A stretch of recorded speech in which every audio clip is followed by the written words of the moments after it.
I mean, Happy New Year, everyone. It's a New Year's episode, and I wanted to make a toast to communication being more fulfilling and less problematic, and to you feeling like yourself whenever you talk to people, as opposed to trying to be someone else, someone you're not. And also, here's to those who wish us well, and those who don't can go to hell. All right.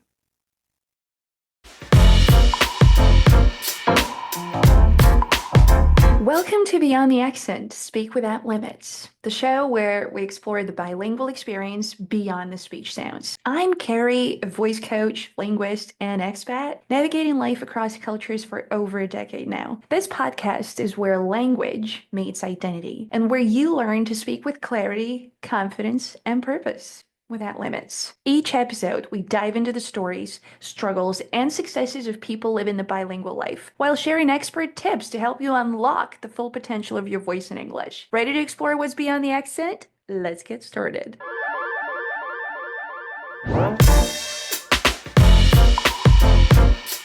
Hi, everybody. I'm so happy to be welcoming you on here. Today's episode, going to deal with something that a lot of people share the fear of, and share the dread for, and share the awkwardness around, and that is small talk. The reason why I wanted to go here to begin with is because I've struggled with this thing for, I want to say 20 years or so, because as a child back in Russia, I didn't really care a whole lot about this section of communicative experiences because Russians do not do a whole lot of small talk. It truly does exist, but it is not as central to the quality of communication in my experience. Do let me know if I'm wrong about this.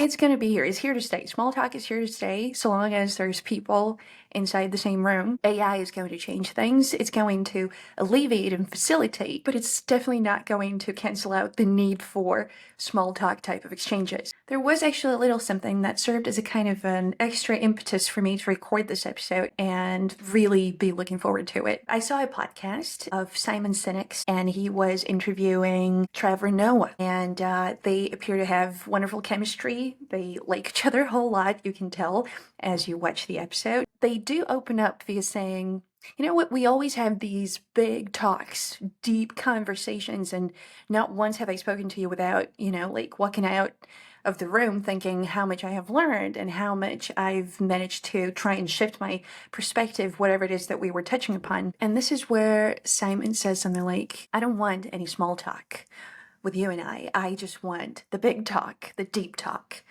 And Trevor actually did say, you know what, no, I like small talk. I love it for what it is. And they go into why it is important. Really, really resonated with me, especially as someone who's been struggling with it, or rather used to struggle, and now it's so much easier for me. So of course I want to look into it and spread the word and pass on whatever thoughts I have on this. So he said something like, small talk is about, quote unquote, sharing realities. Of course, when it comes to small talk, there's several blocks that we cannot help but think about, and that is weather, that is what you did last weekend, what you're going to do next weekend, this coming weekend, the sporting events, right? Who won, who lost, and what it looked like. And what Trevor Noah says is that ultimately having small talk, no matter how small, is profound because it helps connect as opposed to get separated. So you share a reality with someone that you are in the middle of having small talk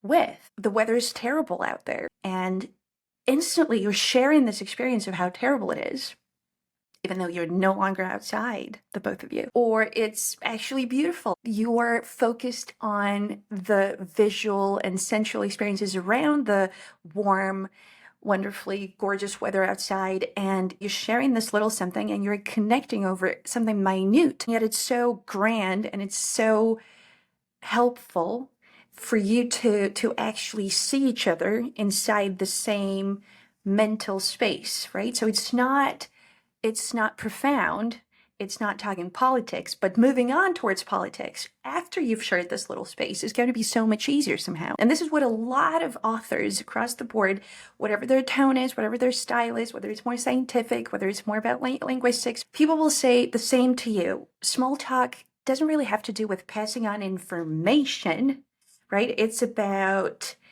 connecting socially, connecting as opposed to sharing information and doing something with it. So it really does have to be a little bit superficial, which doesn't mean, hey, it's irrelevant. Hey, it is unintelligent. Hey, it is unnecessary. No, it is necessary for us to connect. And this is where I want to go into a lot more specific stuff. There's several books that I've been looking into for the info on small talk, how to do it, how not to do it. What is it that causes so many troubles around it for so many people around the world, no matter where they come from? I haven't met a lot of folk who'd say to me, I love small talk. I'm all about small talk. It's amazing.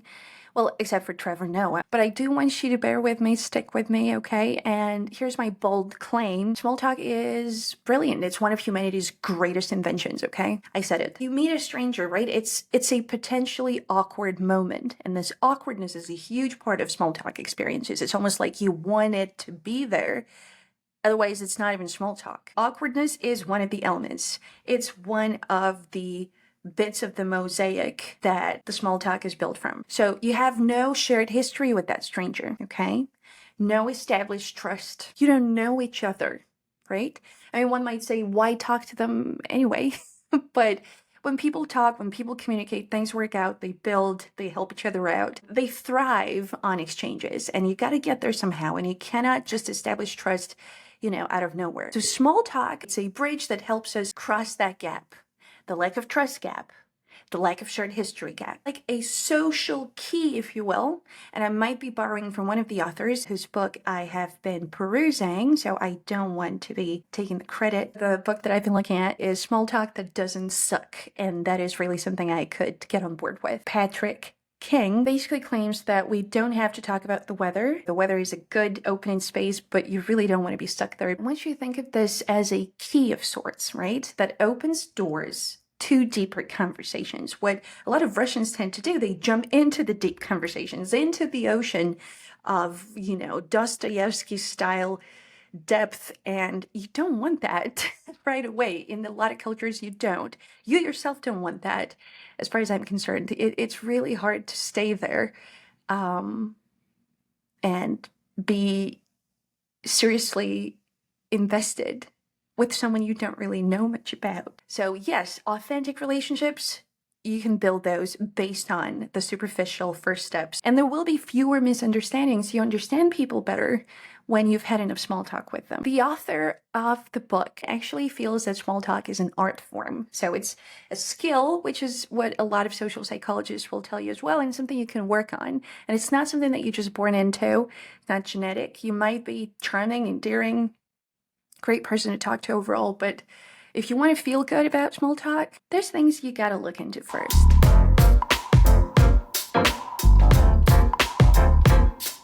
Here's something I want you to think about. Awkwardness is not a bug, it's a feature. It's supposed to be there, right? So let's take a moment to acknowledge that. Feeling a bit awkward or shy during small talk is completely normal. It's normative. It's supposed to be there. Now, author named Tai Toshiro, a psychologist who wrote the book Awkward, The Science of Why We're Socially Awkward and Why That's Awesome. He describes awkwardness as a high activation emotion.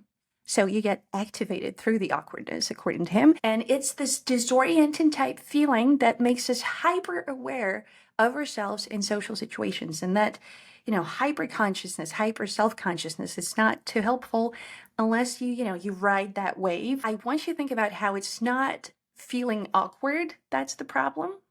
The problem is when we let that awkwardness stop us from making connections, stop us from talking to people, stop us from sort of getting into it. Here's what often happens, right? We deviate ever so slightly from what we think of as socially normal, and then we overreact. That's something that Tai Toshiro talks about quite a lot, how there's these minor social expectations, and when they are broken, it's not that big a deal, right? You hear something that you didn't expect, someone goes with a tone you didn't expect, someone goes with a facial expression that doesn't really work out for you in a given moment. It is not a disaster, it's not something to dwell upon, and you delivering something that's, according to you, not perfect is also not that big a deal, because it's not about breaking trust, it's about trying to build trust in little steps, in little pieces.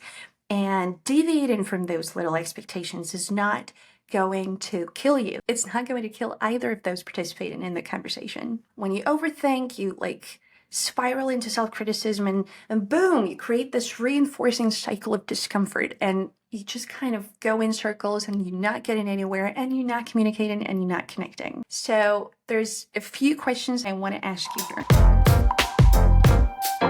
Do you believe that small talk gets in the way of having real conversations?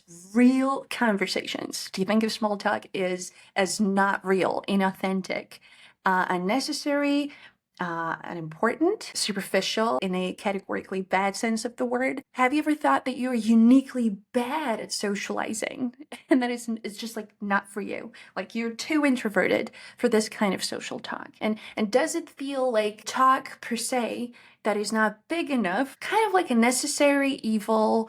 It's not relevant, it's unintelligent, it's uninteresting. If any of these sound familiar, resonate with you, you feel like there's something to it, you've thought those things to yourself before, let me tell you this, you're not alone, right? I'm here to tell you that small talk doesn't have to be those things. However, it doesn't have to be boring, it doesn't have to be unpleasant, it doesn't have to be super stressful.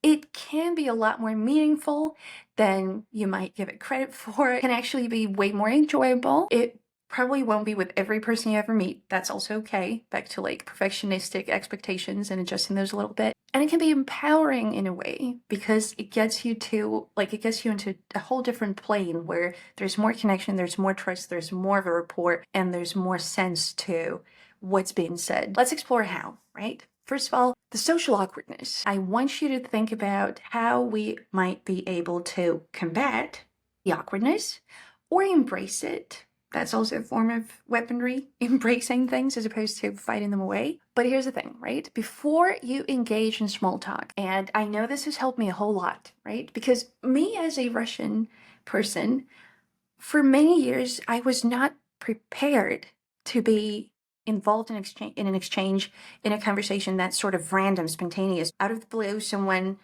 starts talking to me, and I'm just so in my head, I'm so not present for an exchange that it threw me off completely. It would stop me in my tracks, not in a positive sense. I would get really flustered and frustrated and lost and not sure as to what to say and who to say it to and why is this person even talking to me? What is their problem? I don't even know them.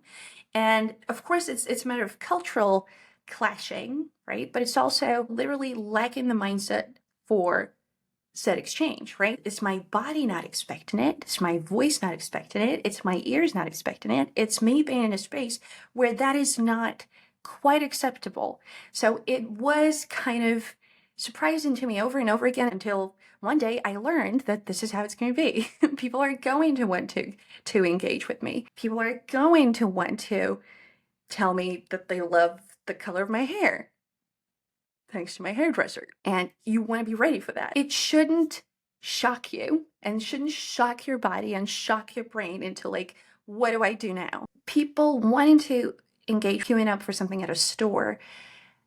It doesn't happen a whole lot in New York, thankfully, right? But all over the United States, that's kind of the norm, right? To just be like, hey, what do you make of this? What do you make of that? Did you hear about this? Da, da, da, da, da. And you share that space, you share that reality verbally, right?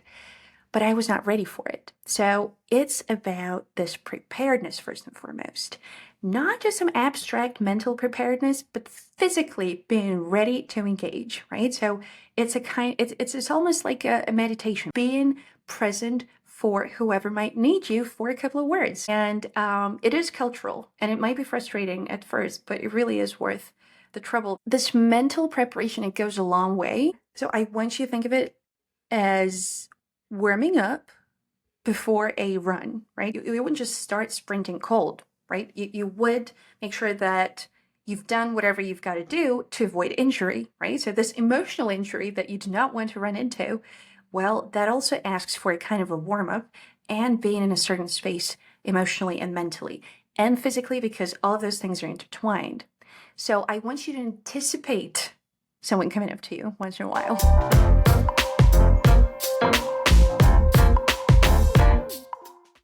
Anticipate common scenarios conversational scenarios at a coffee shop, at a store, with a cashier here and there, anyone who might be assisting you in any way. You picture the kind of interactions that you might have, and you kind of mentally rehearse some simple responses, right? So it's not about memorizing lines. It's not about, going in like full on actor mode. It's about feeling prepared and confident because you anticipate, therefore you know. So kind of create social scripts. Now, how do you create them? By paying attention. On shows and your favorite movies and actual conversations, people around you are conversing, right? Pay attention to what it is that they say to one another in certain little setups, right? How do you introduce yourself in a way that feels natural and true to you? Are there any questions that always kind of throw you off? Like, where are you from? The heck do you say to that? You being part of a globalized society, how do you answer that? Think of a response that works for you, that feels true and authentic to you, so that it's not a doubly awkward conversation where the person just wanted to know which state or which continent, but you go into like a whole super lengthy explanation. That's not what they're after, right? They're after connection. It's cultural differences that are a factor at all times, most certainly. And they've been for me, right? So practice ways to navigate those differences. Make choices for yourself. This I'm going to take on board. This I don't really like. This I might play with, but I'm not really going to go crazy with it. Sometimes I'll just sit there and be more or less silent and not bash myself over it. You don't have to be this perfect piece of local culture puzzle, right? You're allowed to be you.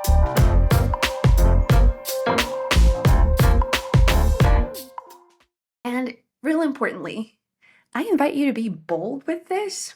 Toshiro, the author who I've already mentioned today, introduces the importance of taking the initiative, right? So instead of waiting passively for someone to come up to you and make the first move, dive in first. Come up to someone, no matter how uncomfortable you feel, but you're going to be kind of more in control because you're the one who started the exchange.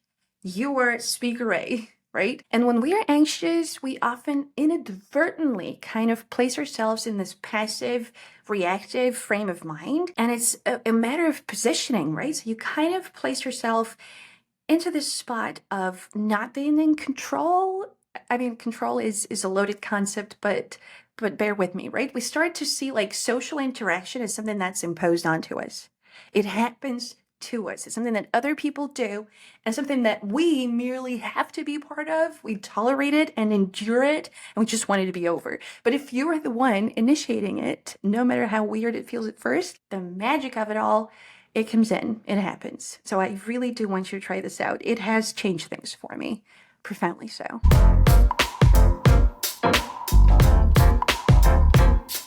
I want you to think about how to make this communication more meaningful. So it's not just weather, sporting events, and last weekend and upcoming weekend. I want you to think of personalizing communication. Small talk often gets like a really bad reputation for being less than deep, less than thorough, right? Cosmetic, kind of peripheral. It's just not it to some people. Here's a secret, right? The simplest conversations, the smallest conversations, the teeniest, tiniest convos can be personalized, right? So it's kind of like in marketing, you can tell the same story in a bunch of ways depending on who you talk to. And it's going to work with audience A, but not so much with audience B because you did not target them in the first place. You did not think of how they perceive the world, what's important to them, what speaks to them, what is it that gets them, what is it that they're about. So you want to try and focus on the other person. First of all, it is going to take the heat off of you. That is strictly internal, right? We come up with all those scenarios where people see us as just terrible at this. It's not about us, right? So focus on the other person. Instead of just going, any plans for the weekend, right? Which is always there for you, like low-hanging fruit, bottom shelf, right? You can always grab it. But I want you to think of something that's a little less generic. I heard you're planning to get a dog, right? I mean, unless you don't have the info on you, but you might have something that you can work with. How's that going? Have you thought of any names, right? So you can get more specific. It doesn't mean that you're going to be interrogating them or anything. It's a matter of balance, as is the case with everything, but you want to try this out just to make this conversation more personal and personalized, tailored, if you will. I am going to use that terrible word, to the interlocutor that's in front of you. It's a small tweak, right? But it shows that you're paying attention. This specificity bolsters the connection. And it's the focus on the other person. It's so darn important. Attentive listening is there for you because it's so much less anxiety provoking, right? There's so much less of that inward focus, so much less space for the internal dialogue where you focus on you, right? So how can I be a better communicator? How can I improve my social skills? How can I become a more interesting and likable person? Should I change my appearance? Should I change the way I talk? I want to come across as charming or charismatic, and so it goes, right? So no, people are not there to judge you according to how intelligent you are, how cute you are. I mean, depends, okay? More often than not, the people that are in front of you, first of all, are also more or less concerned about the impression that they're going to make on you. That's the kind of headspace that they are most probably in. And you can help them out and help yourself out. They're not there, trust me on that, to judge you on how intelligent, how endearing, how charismatic, how funny you are. Like in a more or less healthy setup, it's an exchange that someone is after. And that means like ping pong, right? Going back and forth. And they need for you to focus on them more so than on yourself. It's not about you, it's about them. Make it about them. Let's talk about something that I've heard people refer to as conversational energy, right? That is the sort of intangible vibe that makes interactions feel lively and engaging. So it's not just about what you say, but how you say it, how you present yourself. It's intangible, but it's based on things that are pretty specific. It's also something that I don't think I've tried a whole lot, but I've definitely felt, seen, and heard people do it to me. And now, in retrospect, I see what it was that they were doing and it was darn successful, I can tell you that much. Like, it really does change things for you. You think of that person as worth your attention just instantly. I am going to read out of Patrick King's book. Here we go. It's basically about incorporating the other person into your own observations and anecdotes. You show the people you were paying attention and that you find them important, right? Again, if you don't, well, no psychiatrist can help. It's important to find people important enough to pay attention. So you want to make them feel included. For example, let's say you already know that the person you're talking to is a nurse. So you might be telling them a casual anecdote about your new dog, right? And you go, okay, he's been real sick, but he completely refuses to take his medicine. He doesn't know we're only trying to help him. That's probably something you're familiar with, being a nurse, right? So you see what's happening here? It's like, well, yeah, that makes total sense. I really want to hear what you've got to say about that. You've got a total different level of experience, right? I'm talking about my dog. You're out there helping out people, or maybe you're a vet nurse, who the heck knows, right? But there's so much there to connect over that doesn't have to do with the factual side of things, but the emotional side of things, but it's not deep enough for someone to actually feel like you're going too far. If that makes any sense? Because at the end of the day, it is about empathy and concern for how situations might impact the other person, right? So it's fostering connections via asking questions for more insights from the person that you're paying attention to. Say you're at a party and someone's wearing high heels, and you can tell that they're regretting their decision to wear those heels. What is it that you can do? You can go, why don't we sit down, right? So little courtesies like these can be hugely impactful. Now there's one more thing, right? Of course you want to focus on the other person, but again, you want to focus on whatever it is that you've got to share with the world. Now, a lot of people are thrown off by most basic questions, right? What do? They don't know what they're doing. Like, they don't really know what they're doing with their life right this second. Do they really want to go into that conversation just yet? Do they want to, expose the person to this amount of detail? Probably not. So how do you manage that? You focus not on what you are, but what you love.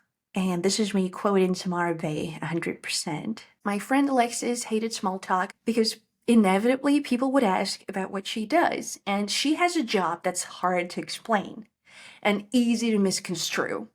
I've witnessed it. This talented, hilarious woman suddenly transforms into an awkward mumbler around people she doesn't know, avoiding eye contact. She came to me to get over this block, and I suggested she stop worrying about the what and get as quickly as possible to the why. That's very Simon Sinek, by the way. In other words, if someone asks, don't talk about what you do, talk about what you love about what you do. She goes, an actor I coached wrote me with similar anxiety when she was about to embark on her first big press junket. They're going to ask me about myself, she texted me. I don't know who I am. And I responded, they want to know what you love. Talk about what you love.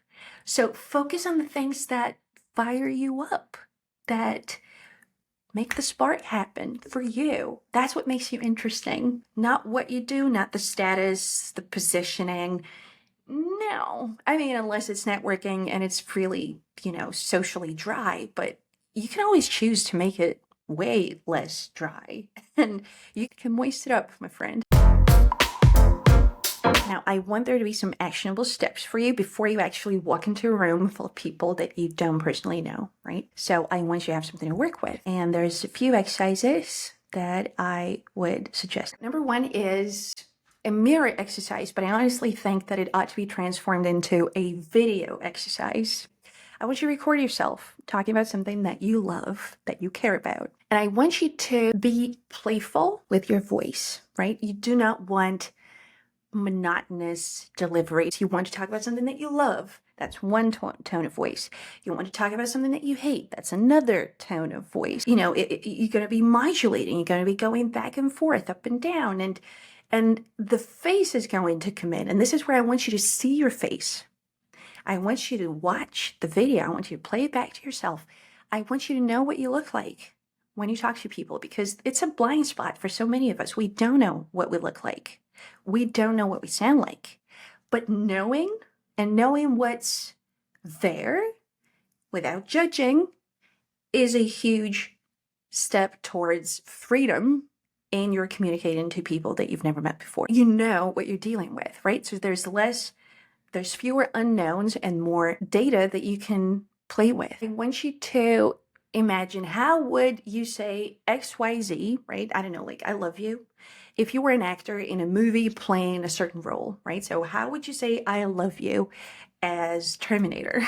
How would you say I don't know what to say by, I don't know, like in Carrie Bradshaw's voice of Sex and the City, right? How would you say this and that in Seinfeld's voice from the iconic comedy show? It just invites you to play with emotion. That's not just verbal, right? It's about gesticulating. It's about incorporating your facial muscles. It's about how your body is. Are you, sitting straight up? Are you kind of hunching over? Do you get more awkward when being recorded? Because you will get more awkward when talking to someone you've just met. And you might actually see how it's not as bad as you think it is in that video, right? That's also a huge part of it, kind of eliminating the distance between what you imagine you look like and what you actually look like, between what you imagine you sound like and what you actually sound like. So many revelations to it. And this is where I want you to talk to you about the Meisner technique. Something that I had the privilege of learning at the T. Schreiber acting school. Only did 10 sessions. Was a group class, and I don't know a whole lot about it, not just yet, but the idea was to sit in front of a person and one of you starts by saying something. And the first couple exercises were basically they would come down to saying something that's really factual, objective, like your shirt is blue or your hair is pink, or so something that's hard to argue with, right? And I don't know, you're wearing leather, you're wearing corduroy, whatever. And the other person is supposed to repeat, not even change the subject, right? So it's you all the way through. And you focus not on the words being said and what they mean, God forbid. You focus on the how. And you kind of like the same message, it bounces off to here and back to here. And you might arrive at a whole other phrase, or you might adhere to it and end with it, even though you've said it like 25 times in different tones. You're supposed to repeat what the person in front of you is doing.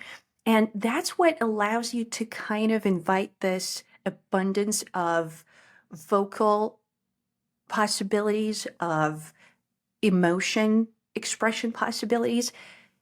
And it invites you to pay attention to how other people do it and how you can sort of soak it in and produce a whole different way of the very same phrase. And it's a whole separate conversation, right? How you can play with your voice and your emotions and your feelings, and how you can diversify whatever it is that you've got to deliver. So the volume, the modulation, the tension or lack thereof. So for instance, you might say, okay, you have a blue scarf. You have a blue scarf. You have a blue scarf. You have a blue scarf. You have a blue scarf.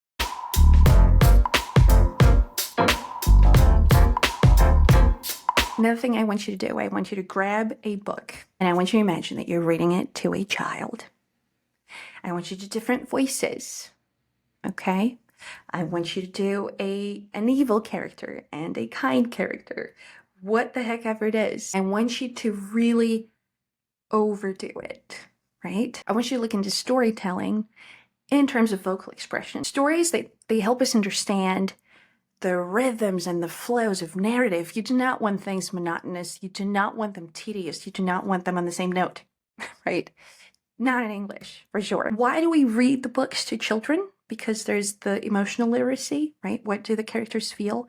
There's empathy for one another. There's different perspective taking. Kids, they engage with a story and they're learning how to socialize, right? So I want you to kind of come back to that, get back to the basics, right?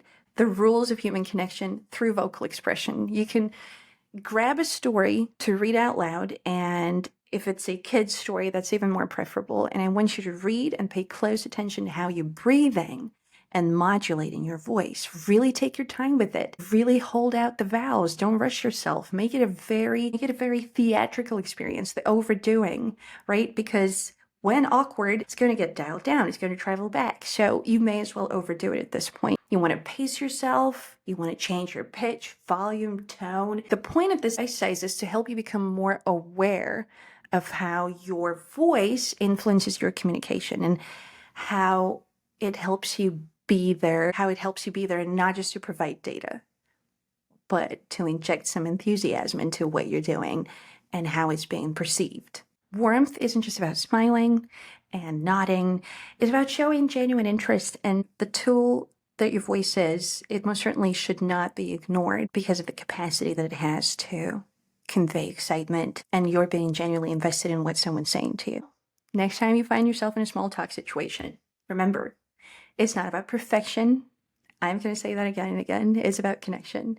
Small talk is your gateway to deep relationships and better conversations, and maybe even a little self-discovery along the way, because it's exchanging and it's going to come back to you.